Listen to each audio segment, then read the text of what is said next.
Cuando estudiamos estos temas con una óptica adulta, muy adulta, hechos históricos terribles como los aborda el Papa Joseph Ratzinger, sentimos cierta frustración, quizás hasta coraje, decepción, mucha, con los historiadores cargados de doctorados, cargados de presupuesto de universidades u otras instituciones que les permiten hacer incluso documentales, pero todo lo envuelven con teología, hechos históricos los envuelven con teología para disimular una realidad terrible, terrible, pero si no abordamos con madurez, con hombría, estos temas, ¿qué legado vamos a dejar a las generaciones que siguen? La época mesiánica era una época política, revueltas políticas, sangre judía corriendo, derramada por los mismos judíos que llegan en un momento dado como guerreros a compararse con los espartanos. Está en la Biblia. Lo dice un teólogo que fue papa, analizando la época de Jesús, un poco antes, un poco después, la época mesiánica en esos tiempos. Mesías era un líder político. Luchar por la tierra, que según ellos le pertenecía a su Dios. Hasta hoy siguen pensando eso y siguen matando y exterminando gente. Eran pueblos muy pobres, los hebreos, los israelitas, muy pobres. Tan así que usaban, en lugar de coronar a un rey, de coronarlo, lo ungían, lo embadurnaban con aceite. Pero debemos recordar, no solo ungían a los reyes, ungían también a sus profetas, a sumo sacerdote como Aarón. Y de hecho creo que bíblicamente, y siendo exigentes con los términos, solo reyes y sacerdotes, sumos sacerdotes, fueron ungidos. Pero recordemos que la palabra también se usaba para ungir, ¿a quién? A las piedras que usaban como límites, las embadurnaban con aceite. La palabra raíz es la misma. Eran reyes pobres. Y una cosa que no debemos olvidar, lo leímos ya, también se ungía a las niñas cuando iban a tener sexo. Recordemos el pasaje de la Moabita, Ruth la Moabita, que le aconseja a su suegra: úngete, aunque esta ya no era niña, era viuda, báñate, ponte tus mejores vestidos, úngete, ve con el rey, destapale los pies. Ya sabemos lo que significa pies, sus genitales, y él te dirá lo que tienes que hacer. Eso está en el libro de Ruth.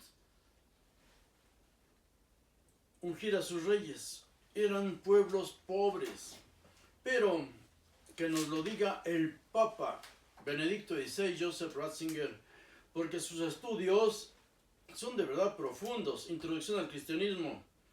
Estamos en la página 182-183, hablando de los reyes y el ungimiento. Acerca de un oráculo bíblico, un salmo, dice: voy a promulgar el decreto del Señor. Yahvé me ha dicho: tú eres mi hijo, yo te he engendrado hoy. Pídemelo y te daré en herencia a las naciones, en posesión los confines del mundo. Este oráculo se recitaba en la ceremonia de entronización de los reyes de Israel, pero ya hemos dicho que procede de ritos orientales primitivos. Escuchemos a quien sí estudió toda su vida. Hemos dicho que procede de ritos orientales primitivos y reales, en los que el rey se presentaba como hijo engendrado de la divinidad o por la divinidad. Sin embargo, parece que solo Egipto conservó la idea de la procreación del rey por Dios.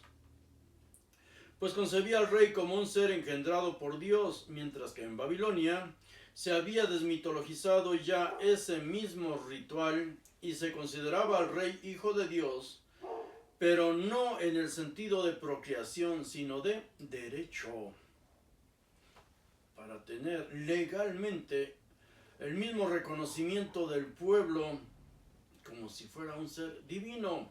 Y después los romanos lo utilizaron, todo el mundo, los griegos, era útil. Y hasta hoy, 5.000 millones de personas creen en un hijo engendrado por Dios. Ese es el credo que desmitologiza precisamente el Papa Joseph Ratzinger.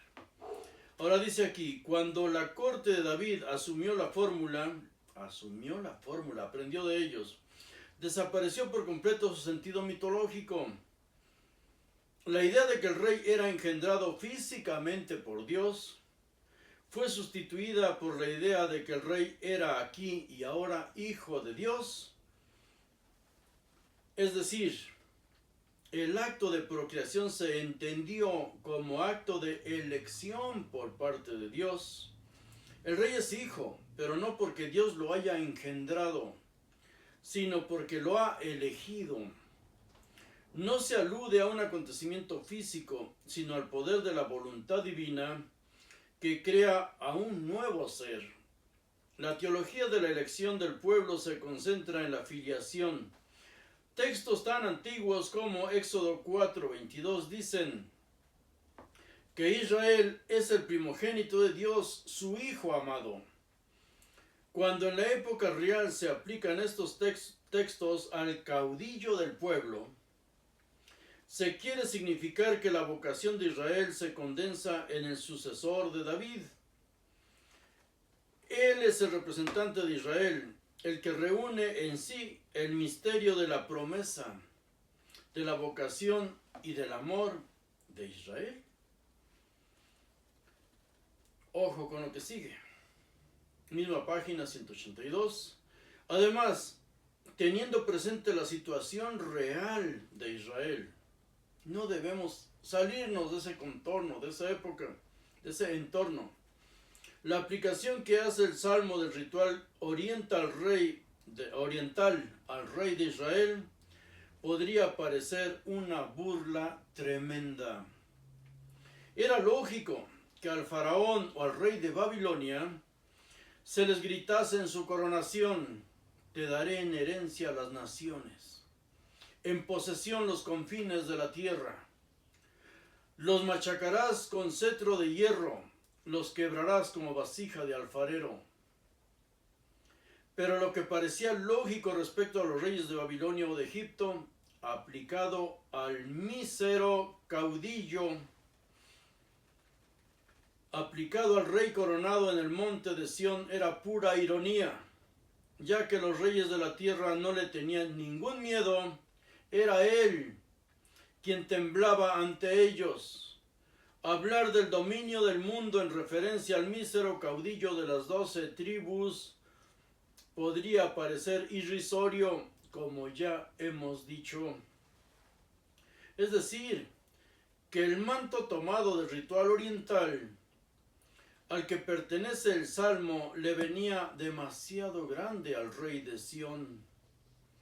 Por eso, la historia obligó al pueblo a convertir este Salmo en una profesión de fe, de esperanza, en aquel a quien un día se le podría aplicar, ya que no se veía forma de aplicarlo al rey actual, en cada época que vivió Israel. Esto significa que en un primer estadio la teología real pasó de ser teología de la procreación física a ser teología de la elección. Tiene más lógica. Pero en una segunda etapa, la teología de la elección se convirtió en teología de la esperanza. En el rey futuro, y el oráculo real se transformó en la promesa de que un día surgiría un rey al que se le podría decir: tú eres mi hijo amado, yo te he engendrado hoy, pídemelo, y te daré en herencia las naciones, en posesión los confines del mundo. es una oración, es una súplica, es un salmo.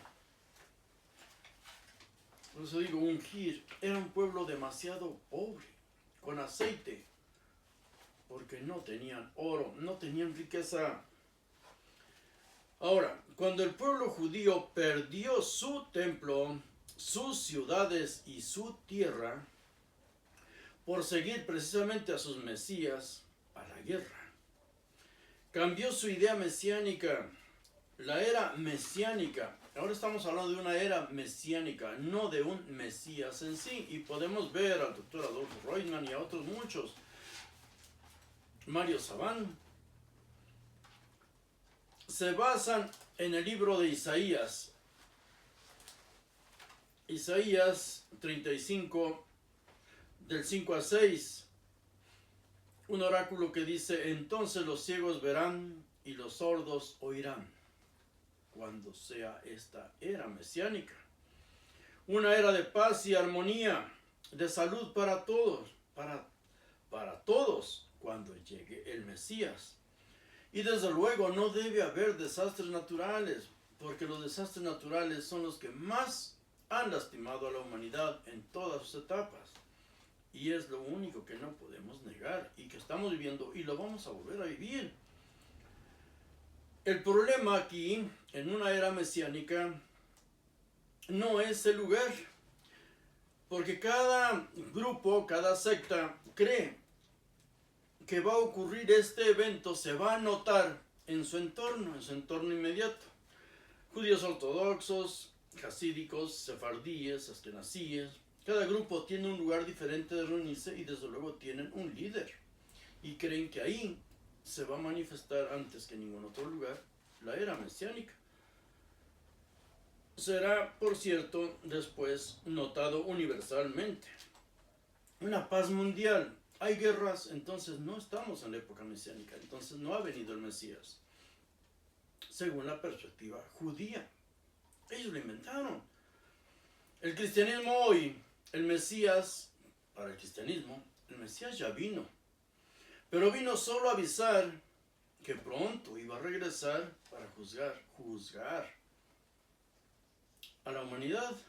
Pronto regresaría. ¿En qué lugar va a regresar el Mesías cristiano, Jesús? ¿Con qué gentes? Desde luego con los líderes. Al Vaticano. Llegaría al Vaticano con los líderes católicos. A Brooklyn, en Nueva York, donde está la matriz, todo el pensamiento de los testigos de Jehová. O a los millones y millones de templos evangélicos que hay en todo el mundo. No sería aceptado en ningún lugar. Los pastores, sacerdotes lo correrían a patadas. Es un loco, no le hagan caso. Oye, se acabaría su negocio. Y se acabaría su prédica. Se acabaría toda la razón de ser de las religiones. La guerra total que predice el cristianismo en su Apocalipsis. Una guerra total. Un baño de sangre total. Destrucción, muerte. El primer aviso para los cristianos será los 144,000 hombres vírgenes, 12,000 de cada tribu, que van a ser salvados y van a elevarse al cielo. Judíos. Ahí habla claramente 144,000 vírgenes, hombres vírgenes. Ya tratamos ese tema, pero 12,000 de cada tribu y ya los demás van a enfrentar el juicio. El cristianismo y sus profetas. Aquí hay algo que debemos analizar, no podemos pasar por alto. El cristianismo se basa o pretenden ubicarlo en profecías judías, profetas judíos. Pero esos profetas judíos, dos de ellos, Jeremías, Isaías, en quienes posan a Jesús, el crucificado, cumpliendo profecías, se llenaron la boca, se llenan la boca. Hemos tratado ese tema, pero cualquiera lo puede ver. Se llenan la boca llamando ungido Mashiach. ¿A quién? A un rey persa, a Ciro, el rey persa. Mientras que para el cristianismo son profecías para miles de años después. para el pueblo judío fue su Mesías, los liberó en ese momento, porque sus Mesías eran territoriales y eran temporales. No eran personajes eternos y mucho menos divinos. Pero buscamos donde menciona a Ciro, Isaías, y donde no menciona Jeremías. Y toda la adulación, tú eres mi pastor, te entregaré los confines de la tierra, destruirá naciones, abriré por ti todas las puertas, todos los gobiernos los someteré ante ti. Eso le promete a su Dios en tiempos presentes. Ahora, ¿por qué? Fue su primer Mesías, los liberó, les construyó su templo, les devolvió su tierra. Su Dios tenía ahora un lugar donde se le adorara, donde reinar, por medio, claro, de los hombres. Y no debemos olvidar tampoco que llamaron Salvador los judíos a Alejandro Magno cuando llegó a esa tierra. A Alejandro Magno. Y todo el mundo quería llamarse Alejandro o Alejandra. Una crueldad espantosa, un engaño brutal de estos historiadores que se abocan a la teología y no a hechos históricos, es que evitan leer o hablar de los macabeos. Y cuando los mencionan, no se basan en lo que está escrito en la Biblia. Martín Lutero no quitó ningún libro de la Biblia católica. Sus seguidores sí, tiempo después, pero él no quitó ningún libro. El pueblo judío tampoco reconoce estos escritos. Y si hablan de ellos, hablan someramente, pero nosotros lo tenemos a nuestra disposición. Todos. Y podemos leerlo. Porque luego decimos que de Jesús y su época, de Jesús y su entorno, que eran pobres pescadores, pobres campesinos, de gente ignorante. No, señor. Los que mueven a las multitudes ni creen en lo que predican, porque nadie, el que consume su propia droga, la droga que lo hace rico, y la religión es una droga, no va a llegar a ningún lado. Quizás sí lleva al matadero a un grupo pequeño, reducido, como ha habido tantos líderes mesiánicos modernos. Pero estos líderes que pretendían liberar a su pueblo enfrentando a naciones poderosas eran unos verdaderos políticos, y lo vemos en estos libros de los macabeos. Ellos inventaron el martirio, los macabeos. Ellos inventaron el martirio, morir por su religión. Pero cuando surgieron las primeras muertes, la primera masacre por respetar el día sábado, renegaron del sábado y después renegaron del sacerdocio. Pusieron sus propias leyes e hicieron pactos con los griegos y con los romanos. Pero que nos lo digan ellos. Leamos el libro. Primero Macabeos, capítulo 12. Solo voy a leer una parte, pero estamos leyendo hechos históricos según la misma Biblia y que podemos corroborar buscando cada nombre, lo podemos googlear ahora, cada nombre que se mencione aquí, y vamos armando una historia como un rompecabezas. 1 Macabeos 12, empezamos por el versículo 1. Dice: viendo Jonatán que el tiempo y circunstancias le eran favorables, eligió diputados. No es una palabra obvio de nuestra época, para que entendamos, emisarios. Los envió a Roma para confirmar y renovar la amistad con los romanos. La amistad con los romanos. Buscamos Jonatán, buscamos Macabeos, Jonatán, y empezamos a ubicarlo en la historia. ¿Desde qué año estaban haciendo pacto con los romanos? Cuando los romanos venían ya destruyendo a los griegos, que en este momento los juzgaban. Y por cierto, con los dos hicieron pacto. Bien, envía emisarios a Roma para confirmar y renovar la amistad con los romanos. Igualmente envió a los espartanos les envió emisarios, y a otros pueblos cartas en todo semejantes, parecidas, idénticas. Partieron pues aquellos para Roma, y habiéndose presentado al Senado, dijeron: Jonatán, sumo sacerdote, y la nación de los judíos nos han enviado a renovar la amistad y alianza, según se hizo en tiempos pasados. ¿Desde cuándo? Y los romanos les dieron después cartas para los gobernadores de las plazas a fin de que viajasen con seguridad hasta Judea.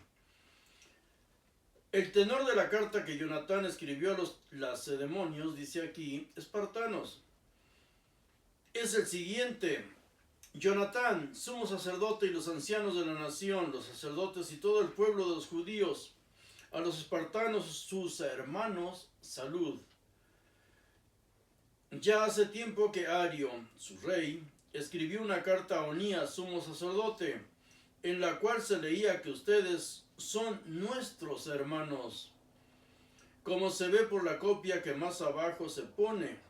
Y Onías recibió con grande honor al enviado del rey y también sus cartas, en las cuales se hablaba de hacer amistad y alianza, un pacto entre ellos. Y aunque nosotros no teníamos necesidad de nada de eso, teniendo como tenemos en nuestras manos para consuelo nuestros libros santos, con todo hemos querido enviar a renovar con ustedes esa amistad y unión fraternal, no sea que les parezca que nos hemos extrañado de ustedes, porque ha transcurrido ya mucho tiempo desde que nos enviaron aquella embajada. Nosotros, sin embargo, en todo ese intercambio jamás hemos dejado de hacer conmemoración de ustedes, recuerdos, en los sacrificios que ofrecemos a Dios en los días solemnes. Sacrificaban a sus dioses. Esto lo escriben los judíos, macabeos, a los griegos, y dice, aquí está escrito. Por eso nadie quiere leer estos libros, y desde luego los evangélicos testigos de Jehová no tocan estos libros. No son inspirados por Dios, porque la inspiración no está en quien escribe. La inspiración está en cada grupo que elige, que según su criterio es inspirado. Desde Brooklyn, Nueva York, para los testigos, los luteranos empezaron por otro lado quitando libros. Bien, dice, no hemos dejado de recordar a ustedes en los sacrificios que ofrecemos a Dios en los días solemnes y en las demás fechas que corresponde todas nuestras oraciones, pues es justo y debido acordarse de los hermanos. Nos regocijamos pues de la gloria que disfrutan, mas por lo que hace a nosotros, hemos sufrido grandes aflicciones y muchas guerras, habiéndonos acometido varias veces los reyes circunvecinos. Se estaban matando entre ellos. Sin embargo, en estas guerras no hemos querido cansarlos ni a ustedes ni a ninguno de los demás aliados y amigos, pues hemos recibido el socorro del cielo, con el cual hemos sido librados nosotros y humillados nuestros enemigos. Por tanto, habiendo ahora elegido a Numenio, hijo de Antíoco, todos los nombres son griegos, hijo de Antíoco, y Antípatro, hijo de Jasón, para enviarlos a los romanos, enviaron a sus hijos a los romanos para que se educaran. Y no olvidemos los nombres, sobre todo Antípatro, hijo de Jasón, para enviarlos a Roma a fin de renovar con ellos la antigua amistad y pacto. Les hemos dado también la orden de pasar a verlos y a saludarlos de nuestra parte y llevarles esta nuestra carta, cuyo objeto es el renovar nuestra unión fraternal. Y así nos harán un favor respondiéndonos sobre su contenido. Este es el traslado de la carta que Ario escribió a Onías. Ario, rey de los espartanos, a Onías, sumo sacerdote, salud. Aquí se ha encontrado en cierta escritura que los espartanos y los judíos son hermanos, que son todos del linaje de Abraham, según ellos, pero lo importante es que les llaman hermanos, que ofrecían sacrificios a los dioses griegos. No tenían ningún problema. El problema es para nosotros, y porque no los conocemos, no leemos nada de eso. Y si leemos los libros macabeos, leemos también a Flavio Josefo, y a otros historiadores, pero con solo ir buscando los nombres, cada nombre, aquí en Google, vamos a armar nuestra historia. En el año 167 antes de Cristo, antes de nuestra era, Matatías, sacerdote asmoneo de la ciudad de Modín, bueno, Polita, y sus hijos se rebelan contra los seleucidas. Antíoco IV, apodado Epifanes, hijo de Dios o un Dios vivo, prohibió algunos ritos religiosos que enfrentaron a los sacerdotes judíos. Los enfrentaron entre ellos, empezaron a matarse entre ellos, tomando una guerra interna como una revuelta. Se empezaron a matar ellos porque unos estaban de acuerdo, totalmente de acuerdo, en adorar a otros dioses, no importaba, adorar a otros gobernantes, no importaba, es lo que recomienda después San Pablo.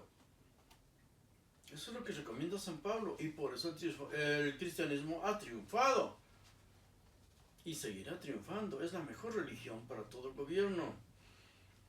Pues bien, Matatías asesinó a otro judío por rendir culto a dioses griegos. La revuelta empezó por ritos religiosos, una guerra por la libertad religiosa. Se mataban por su religión, pero después se mataron por sobrevivir.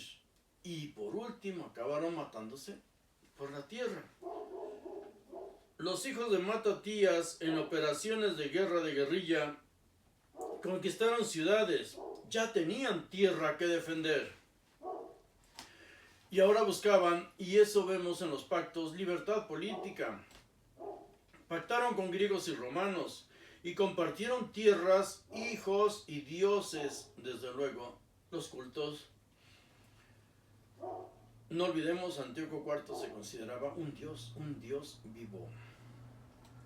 Y les recomiendo sí leer en la Biblia católica el primer libro de Macabeos, el capítulo 12 en adelante, y si leemos por lo menos el primer libro de Macabeos, es muy interesante y nos lleva a comprender prácticamente todo, sobre todo el mesianismo. Son guerras políticas, no religiosas. Empezó con un martirio, sí, religioso, ofrendando su vida, no importaba, pero todo cambió. A todos ellos les rendían culto, a todos los dioses, sobre todo adoraban ellos a los dioses espartanos, y a los espartanos les consideraban hermanos, descendientes de Abraham, supuestamente, según el escrito. Los asmoneos se hicieron llamar reyes y sumos sacerdotes. Control total político y religioso. La religión era un arma para controlar a los demás. Sigue siendo. Los reyes asmoneos enfrentaron revueltas de fariseos y de saduceos. Los reyes asmoneos enfrentaron revueltas de fariseos y saduceos, dos grupos separados, pero que disputaban el poder político, igual que los imanes, igual que los ayatolas. No importa, la religión es para dominar y gobernar al pueblo, controlarlo, ponerle una bandera, y desde tiempos de los egipcios, los dioses son solo una bandera para llevar a la gente a la muerte. Algunos se fueron al desierto, algunos sacerdotes se fueron al desierto a preparar el camino de su Dios. Yahvé, el Dios judío es Yahvé, Yahweh, Yodhei Vavhei, como le quieran llamar. Los esenios. Y en los esenios tenemos, ya está traducido desde luego, yo lo tengo también en libros, el rollo de la guerra, el libro de la guerra. No se dedicaban a la oración, estaban ahí preparando la embestida, tiempos propicios. Los romanos los mataron. Otros, los fariseos, buscaban pactar con Roma. Hay que leer uno Macabeos 12, les repito, hasta el cansancio. Ahora, Alejandro Janeo, rey y sumo sacerdote judío, desde luego, descendiente asmoneo, se llamaba Jonatás, pero se cambió el nombre, o Jonatán, pero se cambió el nombre por el de Alejandro. Todo mundo quería llamarse Alejandro. Tomó con una de sus esposas a la viuda de su hermano, también se llamaba Alejandra. Gobernó como un tirano, asesinó a uno de sus hermanos que le podía disputar el trono. Ahora, ebrio y desvariado, así lo relatan sus propios libros y Flavio Josefo, ebrio y desvariado ofrecía sacrificios a todos los dioses. Empezaron matando, ¿por qué? Porque un judío le ofreció un sacrificio a un dios griego. Y ahora estos le ofrecían sacrificio a todos los dioses. Pues bien, este hombre conquistó territorios, realizó pactos con la reina de Egipto, con Cleopatra III, y con su hijo Ptolomeo IX. Y estos dos, madre e hijo, estaban en guerra, y este hizo pacto con los dos. Alejandro realizó matanzas en Gádara y Gaza. Alejandro Janeo. En el 96 a.C., en el templo, por supuesto, que es el lugar de sacrificio, en el templo fue insultado por los judíos que le gritaron hijo de esclavos. Se burlaron de él. Un grupo de judíos, siempre jovencitos, fanáticos. Y con su ejército de judíos y mercenarios, porque él tenía un ejército de mercenarios bien reforzado y poderoso, ejecutó a 6,000 judíos, año 96 a.C. Debemos ver cuál fue el camino de los mesías o líderes mesiánicos. El odio era entre ellos, las matanzas entre ellos, así empezó todo. Ahora, él mata a 6,000 judíos y cerca el templo. Del año 94 al 88 antes de Cristo, antes de nuestra era, Alejandro asesinó en diferentes revueltas que había contra él, asesinó a 50,000 judíos, según su propia historia. Matanzas, repito, judíos contra judíos. Los judíos derrotados fueron a pedir ayuda a Siria, al griego Demetrio III. Querían pactar con él para que los defendiera de su rey judío. En el 88 a.C., Alejandro, el rey judío, crucificó. A nosotros nos han venido una idea infantil de que no, los judíos solo podían matar con piedritas. No es verdad. El que tiene poder usa las armas sacándole el mayor provecho, sea quien sea.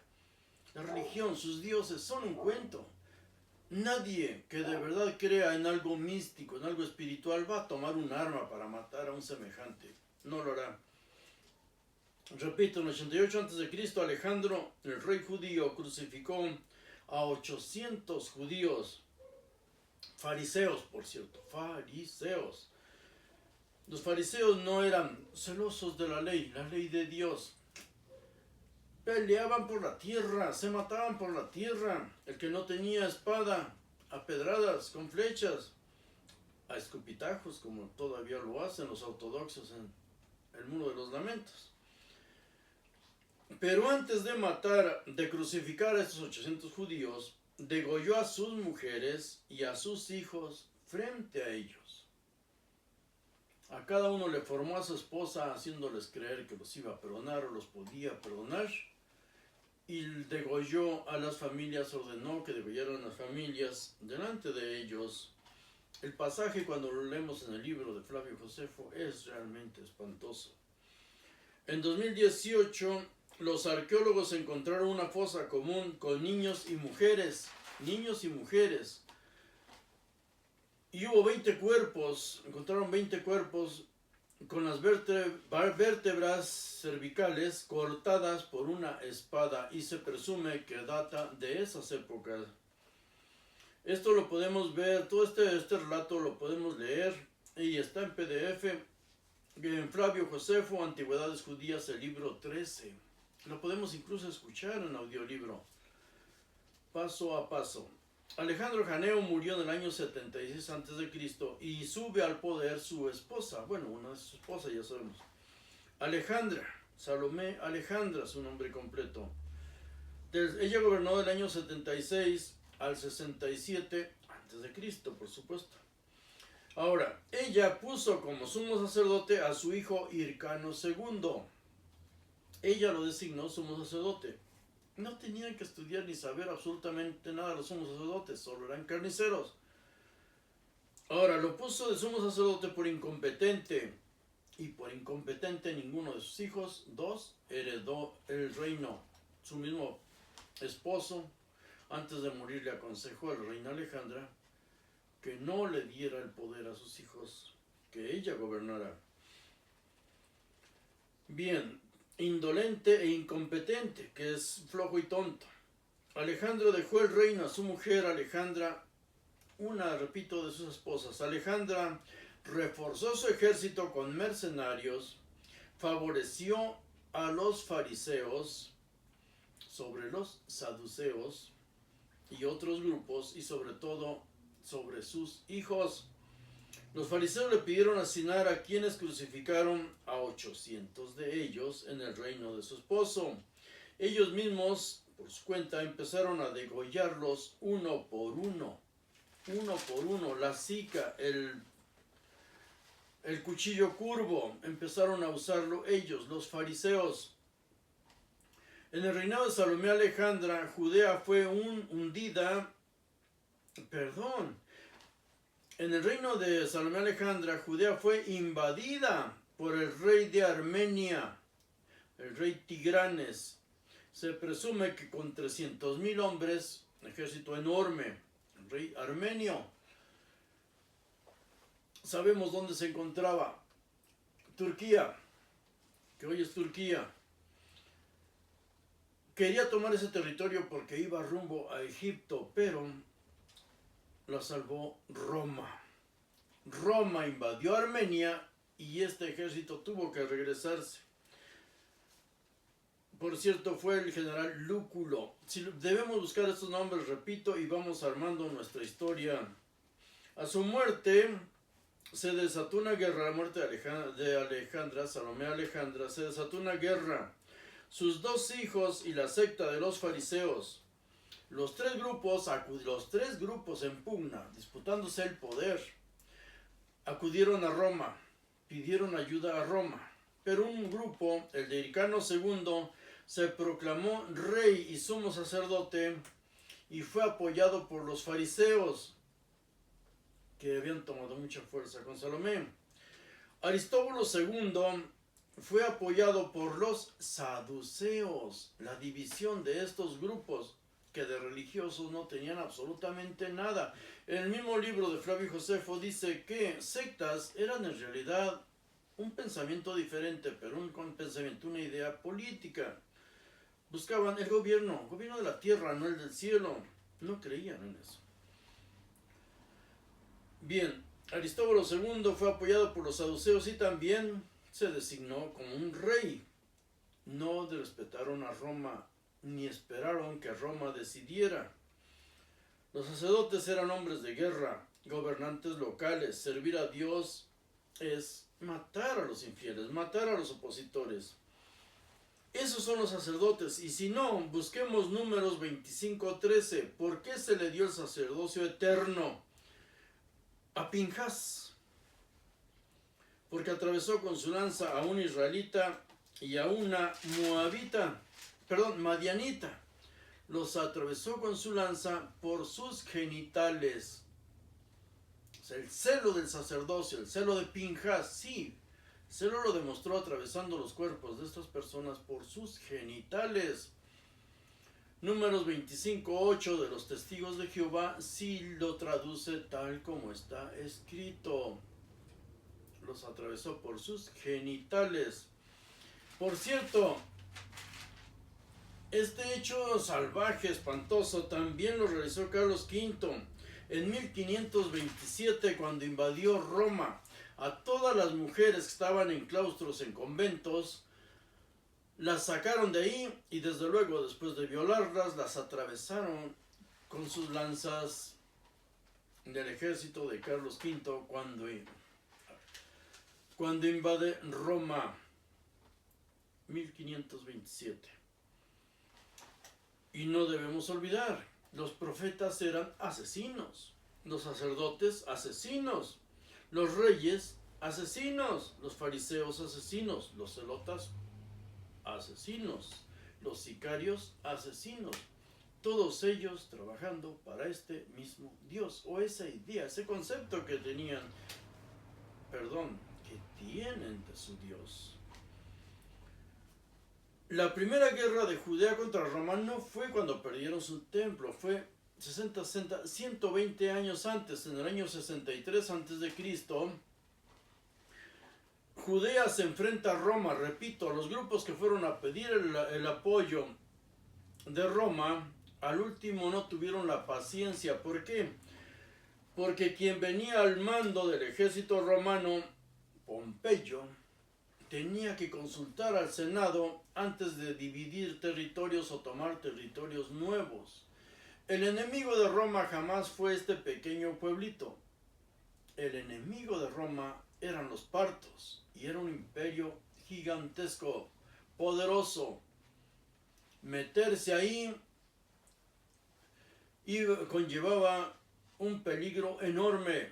Tenían que analizarlo todo. Ellos usaban estrategias, era un imperio, espías, estrategas, armamento, equipo y cómo alimentar a todo ese ejército. Pues bien, Pompeyo fue invitado por los tres grupos en guerra y apoyó a Hircano II, pero repito, no lo esperaron, se empezaron a matar entre ellos. Pompeyo vence a los fariseos y a Aristóbulo y llegó hasta el templo. Desde luego no robó absolutamente nada, porque ya tenía la autorización, él tomó posesión de ese terreno y no iba a robar nada, porque todo lo que había ahí ya era de Roma, ya le pertenecía. Puso a Hircano II como sumo sacerdote, no como rey, sino como sumo sacerdote. Judea pasó a ser un protectorado de Roma. Estamos hablando de ¿qué año? 63 antes de Cristo, desde entonces. Pero no nos perdamos, las matanzas, el baño de sangre era entre judíos, matándose ellos por ese territorio. Repito, en el año 63 a.C., Judea pasa a ser protectorado de Roma. Hircano II no pudo defender su puesto contra su hermano, que lo atacó y fue rescatado por el general Gabinio y Antípatro, que fue el padre de Herodes. Antípatro, y por eso dije, recordemos este nombre, había estudiado, lo enviaron de joven a Roma, intercambiaban hijos, los enviaban como una garantía. Y después regresaban como generales o a gobernar directamente. En el 53 a.C., el imperio parto, vecinos de los romanos ahora, derrotaron a Roma, pero un ejército enorme, el de Craso. En el 53 a.C. se enfrentan los dos ejércitos, dos cuerpos de ejércitos muy poderosos. Pierde Roma, los partos ganan. Por eso el temor, porque alguien se caminara siquiera hacia el río Jordán, tenían que ver con quién andaba, con quiénes se juntaba, y si hacían grupos de gente, era peligro de sedición. A partir de esa guerra del 53 a.C., los partos empiezan a merodear Roma en esta área. Ahora, del 49 a 47 a.C., se desata una guerra civil entre Julio César y Pompeyo. En el 47 a.C., Julio César, vencedor, nombra a Hircano II como etnarca de Judea. Antípatro, padre de Herodes, comandaba el ejército, un verdadero jefe de gobierno. Él era en realidad el verdadero jefe de gobierno, Antípatro. Herodes, que era un jovencillo, veinteañero, quedó al mando del ejército en Galilea, todos a la espera de ofensivas partas del imperio parto, un ejército enorme, inminente, ahí a las puertas. Julio César es asesinado en el año 44 a.C. En el año 41, Marco Antonio designa a Fasael, hermano de Herodes, como etnarca de Judea, y a Herodes como etnarca de Galilea. Etnarca una etnia, parte de etnia, o sea, el rey de una etnia, de un grupo, de un pueblo en sí, por no decir una raza, así los consideraban ellos. Era etnarca de Judea Fasael y etnarca de Galilea Herodes. Hircano II quedó como sumo sacerdote, o sea, como un simple carnicero. Mataba animales, ofrecía humo y la carne era para el banquete de todos los que presenciaban el rito. En el 40 a.C., los partos, Persia, ahora partos, atacan Judea y asesinan a Fasael, el hermano de Herodes.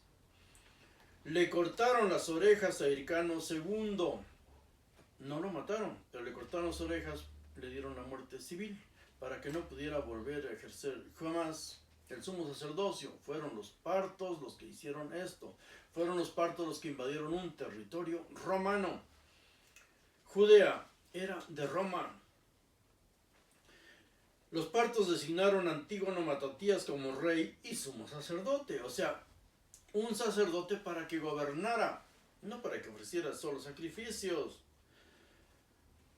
Ahora eran los partos los que gobernaban ahí. Estamos en años muy cercanos a Herodes. En el 37 a.C., Cayo Socio, senador y comandante del ejército romano, estaba destacamentado en Siria, derrotó a los partos, tomó Jerusalén y regresó el reino, ahora total, de Judea a Herodes. No se lo entregó, como dicen otros historiadores de YouTube, no se lo entregó ni Marco Antonio ni César. El reino se lo entregó así total, se lo había ganado un general que estaba destacamentado en Siria. Herodes designó a Hircano II como consejero, ya no podía ser sumo sacerdote porque estaba desorejado. Designó a Hircano II como consejero y se casó con su nieta, Mariamne. Después de la guerra entre Marco Antonio y Octavio, vence Octavio. Herodes es ratificado en su cargo de rey de Judea. Se lo había ganado con las armas.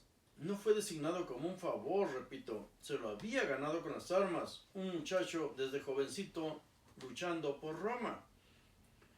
En el reinado de Herodes, Roma fortificó y modernizó varias ciudades fortalezas, ante un inminente ataque de los partos. No es que Herodes se construyera palacios y fortalezas, las construyó para Roma. Estaba ahí no por obra y gracia, sino como un general defendiendo a Roma. La línea fronteriza era preocupación romana, el Jordán sobre todo, y controlar el mar Mediterráneo. Creó puertos. Herodes construyó varios templos, incluido uno al dios judío. Construyó templos, no uno.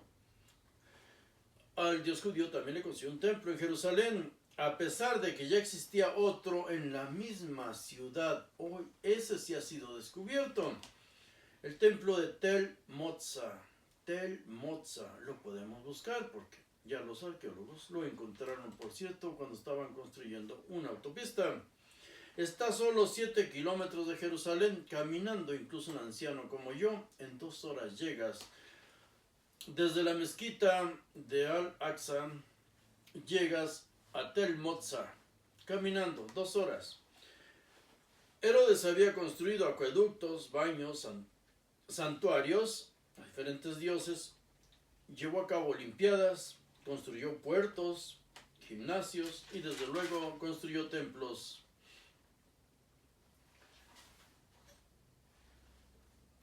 ¿Cuándo y quiénes fueron los primeros mesías judíos?